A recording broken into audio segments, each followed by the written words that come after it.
জামাত ইসলামে যারা করে এরা ইসমতে আম্বিয়াও মানে না, এরা আদালতে সাহাবাও মানে না। যদি না মানে নিশ্চিত গোমরা, আর মানার পরও যারা ট্যাগ দিবে মানে না, নিঃসন্দেহে তারা জালেম, তারা অপবাদ আরোপকারী।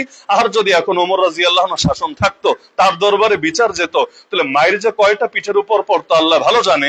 মাওলানা মওদুদী যে সংজ্ঞাটা দিয়েছেন, এই সংজ্ঞাটা কেউ বলতে পারে আপনি জামাত ইসলামীতে যোগদান করে মনে হয় কথা পাল্টিয়েছেন না। আর ইসলামের পক্ষে, ইসলাম কায়েমের পক্ষে একমাত্র তারাই হলো জঙ্গি, তারাই মৌলবাদী, তারাই উগ্রবাদী, তারাই চরমপন্থী, তারাই সাম্প্রদায়িক। আর মাঝখান দিয়ে অন্য শক্তিগুলো তারা ঠিকই চরমপন্থা সর্বোচ্চ শিখরে পৌঁছেছে। সুতরাং এখন যারা আল্লাহ রাসূল সাল্লাল্লাহু আলাইহি ওয়াসাল্লামের সাহাবীদের গালিগালাজের ব্যাপারে চুপ আছে, শিয়া ফিতনার ব্যাপারে চুপ আছে, এমনকি পাকিস্তানের দিকে নজর দিলেও দেখবেন পাকিস্তানেও সাহাবীদের সম্মান নিয়ে অনেক আলোচনা হয়, বাংলাদেশের চাইতে 1000 গুণ বেশি আলোচনা হয়, কিন্তু সেখানকার মূলধারার ওলামায়ে কেরামের আলোচনা থাকে মূলত শিয়া ফিতনা, রাফেজি ফিতনাকে সামনে রেখে। কিন্তু বাংলাদেশে শুধুমাত্র রাজনৈতিক স্বার্থে, নিজেদের দলকে মজবুত করার স্বার্থে, আগামী দিনে 2-4টা সিট দখল করার স্বার্থে কিছু মানুষ এই তীরকে ভিন্ন দিকে ঘুরিয়ে দিয়ে তারা জাতির সামনে ইতিমধ্যে এই ন্যারেটিভ দাঁড় করার চেষ্টায় অনেকটাই এগিয়ে গিয়েছে যে জামাতে ইসলামের নেতাকর্মীরা হলো সাহাবী বিদ্বেষী আর বাকি সবাই হলো সাহাবী প্রেমিক। তো যার কারণে জাতিকে ভিন্ন দিকে ব্যস্ত রাখার কারণে নতুন ফিতনা মাথাচাড়া দিয়েছে। আমি মনে করি ইতিহাসের পাতায় এই মুখগুলো কলঙ্কিত হয়ে থাকবে যারা ফিতনার সময় জাতিকে এভাবে মিসগাইড করেছে, বিভ্রান্ত করেছে। দ্বিতীয় ফিতনা হলো মেয়ারে হক। এই পরিভাষাটা একটা নবোদ্ভাবিত পরিভাষা, যেটা আমাদের সম্মানিত প্রবন্ধকার আলোচনায় উপস্থাপন করেছেন। যে কোনো পরিভাষা যখন নতুন আসে, এই পরিভাষার ব্যাখ্যাটাও তাদের থেকেই নেওয়া লাগে যারা এই পরিভাষাটা ব্যবহার করেছেন। মেয়ারে হক হুবহু এই পরিভাষাটা কোরআনেও নাই, হুবহু এই পরিভাষাটা হাদিসেও নাই, হুবহু এই পরিভাষাটা আকীদার মৌলিক যে কিতাব যেগুলো আমরা পড়ি এগুলোর কোনোটার মধ্যে নাই। হ্যাঁ, আবার এই পরিভাষার স্রষ্টা বা এর নির্মাতা মাওলানা মওদুদীকেও বলার সুযোগ নেই, কারণ তার আগেও একটা বই এই আমাদের ভারতবর্ষে রচিত হয়েছিল যেই বইয়ের নামে মেয়ারে হক। যদিও সেটা এই সংক্রান্ত আলোচনা নিয়ে না, তার মানে এই পরিভাষাটা আমাদেরই অঞ্চলে কিছু কিছু মানুষ ব্যবহার করেছে, কিন্তু এটা কোরআন, সুন্নাহ অথবা সালাফে সালেহিন থেকে আসা কোনো পরিভাষা না। তো পরিভাষার ক্ষেত্রে একটা মূলনীতি কেন যেন আমাদের ভাইয়েরা ভুলে যায়, কিন্তু এটা সর্বজন স্বীকৃত মূলনীতি, লা মুশাহাতা ফিল ইসতিলাহ। পরিভাষার ক্ষেত্রে কোনো বিতর্ক নাই, একটা পরিভাষা একাধিক মানুষ একাধিক অর্থে ব্যবহার করতে পারে। যেমন বহুত পরিভাষা যেগুলো আমরা এখন স্বাভাবিকভাবে ব্যবহার করি।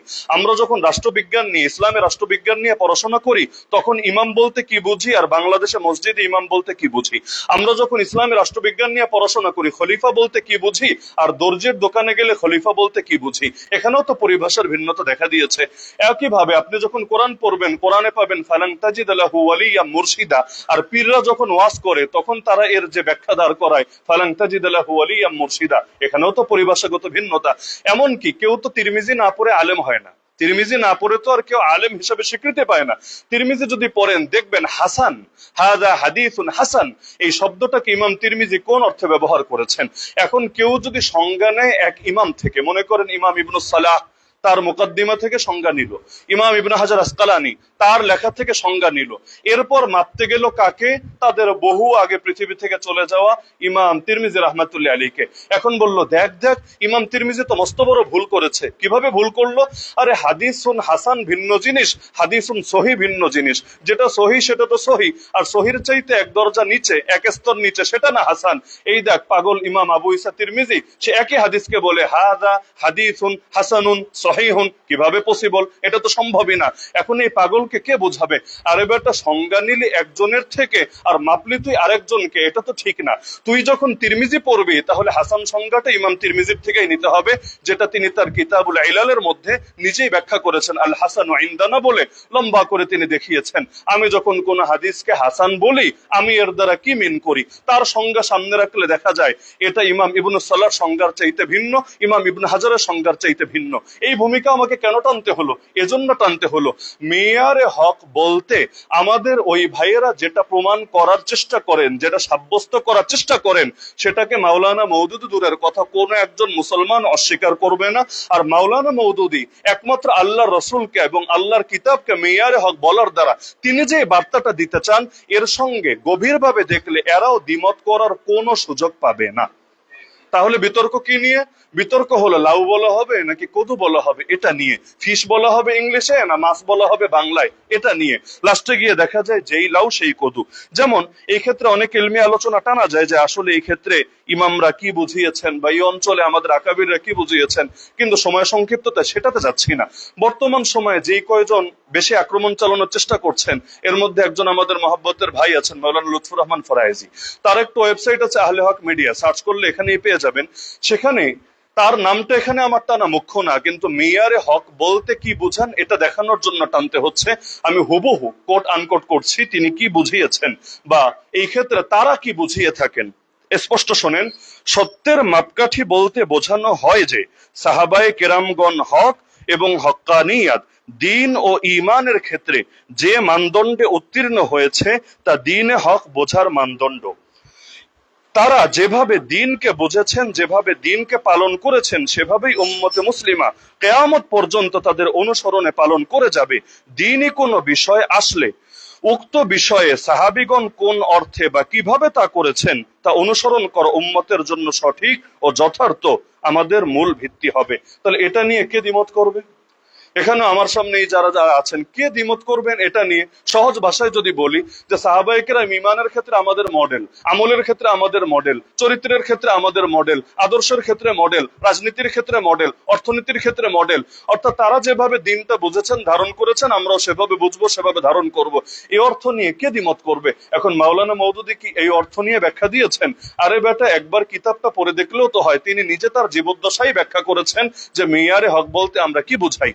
এমনকি তার জীবদ্দশায় তারজুমানুল কোরআনে জাস্টিস মালিক গোলাম আলী তিনি লম্বা করে আর্টিকেল লিখেছেন, যেটা তারজুমানুল কোরআনেও আছে এবং আমাদের কয়েকদিনের মধ্যে যে বই প্রকাশ হবে সেখানে আমরা লম্বা করে সেই আর্টিকেলটা উল্লেখ করে দিয়েছি যে মাওলানা মওদুদী তিনি মেয়ারে হক বলতে আসলে কি বুঝেন। তো লম্বা ব্যাখ্যায় যাচ্ছি না, আমি জাস্ট এটা বোঝানোর চেষ্টা করছি যে মাওলানা মওদুদী মেয়ারে হক বলতে যেটা অস্বীকার করতে চান সেটাকে তারাও স্বীকার করে না, আর তারা যেটা স্বীকার করে এটাকে মাওলানা মওদুদী অস্বীকার করে না। মাঝখানে যেটা হয় এটাকে বলে ইলমি ভাষায় ইখতিলাফে লফজি, বাংলায় হলো শাব্দিক বিতর্ক। অর্থাৎ শব্দ নিয়ে মারপেট চলছে, একজন এভাবে বলছে আর একজন ওভাবে বলছে, দিন শেষে মূল অর্থ এবং মূল মর্ম একই থাকছে। কিন্তু এটা যে তারা বোঝে না তা না, বোঝে ঠিকই, কিন্তু কেউ যদি ঘুমিয়ে থাকে তাকে জাগানো যায়, ঘুমের ভান ধরে পড়ে থাকলে তাকে জাগানোর কি উপায়? কেউ বলতে পারে আপনি জামাত ইসলামীতে যোগদান করে মনে হয় কথা পাল্টিয়েছেন না। আরো বহু আগে যখন আমাদের সম্মানিত সভাপতি সাহেবের সাথে আমার আলোচনা হয়েছিল সেই সময় কিন্তু এই পয়েন্ট আমি বলেছিলাম যে মেয়ারে হক বলতে আমরা কি বুঝাই। মেয়ারে হক বলতে বোঝাই যে ঈমান, আমল, আখলাক, আদর্শের ক্ষেত্রে সাহাবীরা আমাদের মডেল, ব্যাস। এটা নিয়ে কেউ দ্বিমত করবে না এবং তিনিও বলেছিলেন এই অর্থে তো কেউ দ্বিমত করার কথা না এবং এই অর্থটা তো প্রত্যেকের নিকটই গ্রহণযোগ্য। বাকি থাকলো শাব্দিক বিতর্ক। তো ভাই, উম্মতের এই ক্রান্তিকালে শাব্দিক বিতর্কে লিপ্ত হয়ে এত দলাদলি করার উদাহরণ হবে হালাকু খানের তাতারি বাহিনী যখন বাগদাদের দ্বার প্রান্তে, ওই সময় আলেমদের মূল ইখতিলাফ ছিল দুই মাসালা নিয়ে। এক নম্বর মাসালা হলো কাউয়ার গোশত, কাকের গোশত হালাল নাকি হারাম। দ্বিতীয় মাসালা ছিল, দ্বিতীয় ইখতিলাফি বিষয় ছিল, এক পৃথিবীতে এক সময় একাধিক খলিফা থাকা বৈধ নাকি এক সময় খলিফা একজনই হবে, দ্বিতীয় কেউ হওয়ার কোনো সুযোগ নাই।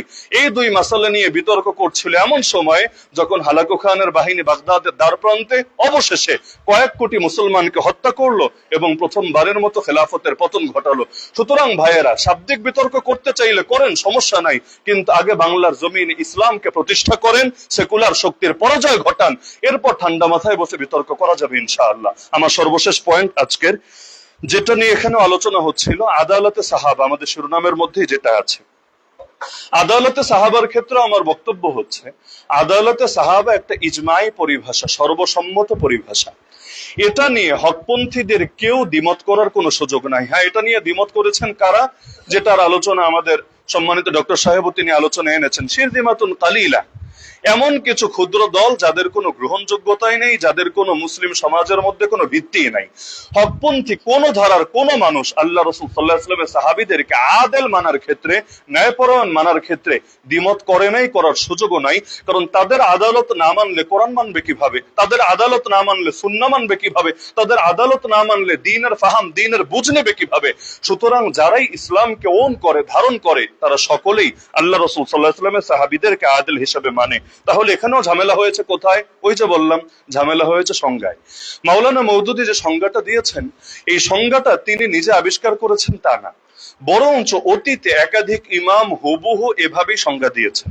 আদালতে সাহাবার তিনি উর্দুতে যেভাবে, আদালতে সাহাবার মানে কি তিনি উর্দুতে যেভাবে উপস্থাপন করেছেন, সময় নেই, না হলে আমি একদম উদাহরণ সহ দেখিয়ে দিতাম যে অমুক ইমাম তমুক ইমাম তমুক ইমাম আরবিতে হুবহু এই বাক্যেই সংজ্ঞাটা দিয়েছেন। সংজ্ঞাটা তার নতুন আবিষ্কার করা না। হ্যাঁ, এই অঞ্চলের ওলামায়ে কেরাম যারা আছেন তারা হয়তো কেউ কেউ সংজ্ঞাটা ভিন্ন ভাবে দেন। তো একই সংজ্ঞা একাধিক ভাবে দেওয়া যায়। পৃথিবীতে সব সংজ্ঞাই 10 ভাবে 20 ভাবেই দেওয়া যায়। গণতন্ত্রের সংজ্ঞাও তো একটা না। ওই আব্রাহাম লিঙ্কন একভাবে বলেছে, কিন্তু সবাই যে তার সাথে একমত তাও কিন্তু না। প্রতিটা জিনিসের বহু রকম সংজ্ঞা হয়। এখন মাওলানা মওদুদীকে আদালতে সাহাবা অস্বীকারী বলার কোনো ধরনের সুযোগ নাই। হ্যাঁ, মাওলানা মওদুদী একটা বিষয় স্পষ্ট করতে চেয়েছেন, এবং এটা নিয়ে আশা করি আপনারাও দ্বিমত করবেন না, আদালতে সাহাবা মানে ইসমত না। ইসমত একমাত্র নবীদের জন্য প্রযোজ্য। নবীরাই মাসুম, সাহাবীরা মাসুম না। সাহাবীরা আদেল, এটা হওয়ার অর্থ এটা না তাদের কখনোই কোনো পাপ হয় নাই, তাদের কোনো পাপ ছিল না।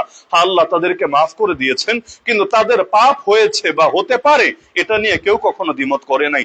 আদালতে সাহাবার মূল কথাই হলো, তারা যেই দিনটা আমাদের নিকট পৌঁছে দিয়েছেন এই ক্ষেত্রে তারা সম্পূর্ণ, মানে আমাদের আলাদা যাচাই করতে হবে না। নতুন কোন ইমামের নাম পড়লে কিতাব খুলতে হয়, এই ইমামের ব্যাপারে অন্যরা কি বলেছে, তিনি কি গ্রহণযোগ্য নাকি অগ্রহণযোগ্য, তিনি কি শক্তিশালী নাকি তিনি দুর্বল। নবীর কোন সাহাবী, আদনা থেকে আদনা সাহাবী, যার নামও হয়তো জীবনে শুনি নাই, এমন বহু সাহাবী আছে যাদের থেকে একটা মাত্র হাদিস পাই, আগে পরে আর কিচ্ছু পাই না। কোনো সমস্যার কিছু নাই।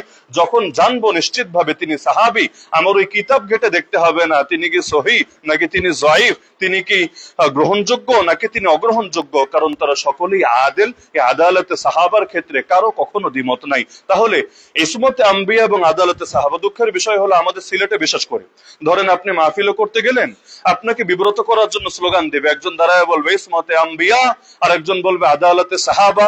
জাতিকে কি বোঝানোর চেষ্টা করবে? বোঝানোর চেষ্টা করবে জামাত ইসলামী যারা করে এরা ইসমতে আম্বিয়াও মানে না, এরা আদালতে সাহাবাও মানে না। নাউযুবিল্লাহি মিন যালিক। বাস্তবে যদি জামাত ইসলামী না মানতো তাহলে তারা নিঃসন্দেহে গোমরা হতো, আর মানার পরেও যখন না মানার ট্যাগ যারা দিবে নিঃসন্দেহে তারা আল্লাহর নিকট জালেম এবং পাপিষ্ঠ বলে বিবেচিত হবে। কথা ক্লিয়ার, এখানে অস্পষ্টতার কিছু নাই। যদি না মানে নিশ্চিত গোমরা, আর মানার পরও যারা ট্যাগ দিবে মানে না, নিঃসন্দেহে তারা জালেম, তারা অপবাদ আরোপকারী। আর যদি এখন ওমর রাদিয়াল্লাহু আনহু শাসন থাকতো, তার দরবারে বিচার যেত, তাহলে মায়ের যে কয়টা পিঠের উপর পড়তো আল্লাহ ভালো জানে।